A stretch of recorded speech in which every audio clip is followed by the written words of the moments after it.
మాజీ ఎమ్మెల్యే అదేవిధంగా BRS senior నాయకులు క్రాంతి గారు లైన్ లో ఉన్నారు. క్రాంతి గారు,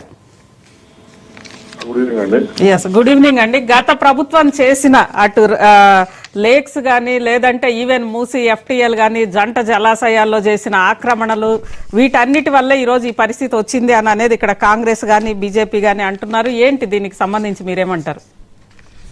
ప్రభుత్వం అంటే బీఆర్ఎస్ అండి, లేదంటే ఎన్టీ రామారావు ఎంబీబీఎస్ బీఆర్ఎస్ సర్కారు, ముఖ్యంగా కేటీఆర్ లాంటి వాళ్ళు ఫిరంగి నాలా మీదే ఫామ్ హౌస్లు కడితే ఇక కామన్ మ్యాన్ ఎందుకు కట్టరు అని అనేది ఇక్కడ ప్రశ్నిస్తున్నారు.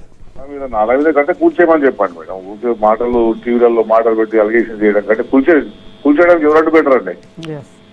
ఇప్పుడు హైడ్రా యాక్టివ్ గా పనిచేస్తుందని వాళ్ళు గొప్పలు చెప్పుకుంటారు కదా. హైడ్రా యాక్టివ్ ఉంది, కొన్ని వేల ఎకరాలని కాపాడమని చెప్పినప్పుడు మరి అట్లాంటి కూల్చేయడానికి ఎవరు అభ్యర్థులు పెడుతున్నారు? ఎవరు అభ్యర్థులు పెడతలేరు కదా. ఏం లేకుండా కూడా ఊరికేదో గత ప్రభుత్వం మీద నిందలు వేయాలని ఒక టైం పాస్ చేస్తున్నారు తప్పించి, ఇప్పుడు గత ప్రభుత్వంలో ఉన్నప్పుడు కూడా ఇట్లాంటి వరదలు అనేకం వచ్చినాయి. ఇట్లాంటి వరదలు వచ్చినప్పుడు ప్రభుత్వం ప్రత్యామ్నాయ చర్యలు తీసుకోవాలి, ఎటువంటి నష్టం జరగకుండా చూసుకోవాలి. అటువంటి నష్టాన్ని జరగకుండా వదిలిపెట్టేసి వేరే పార్టీ మీద ఏడవడం 2 సంవత్సరాలు అయిపోతుంది అధికారులకు వచ్చి. ఇంకేం రోజులు ఏడుతారంటే కాంగ్రెస్ పార్టీ అసలు పనులు పెట్టి ఇప్పుడు దానికి టీఆర్ఎస్ 10 ఏళ్ళు అధికారంలో ఉన్నారు కదా. అంతకుముందు 56,000 ఎవరు అధికారంలో ఉన్నారు? కాంగ్రెస్ పార్టీ టీడీపీ పార్టీలే కదా ఉన్నాయి.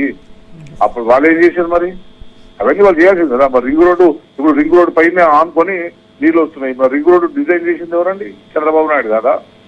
రింగ్ రోడ్ డిజైన్ చేసింది చంద్రబాబు నాయుడు, రింగ్ రోడ్డు కట్టించింది వైఎస్ రాజశేఖర రెడ్డి. మరి తప్పిదాలు వాళ్ళే కదా. అట్లా అనుకుంటున్నప్పుడు అప్పుడు ఒక ప్లాన్ ఉండాలి కదా.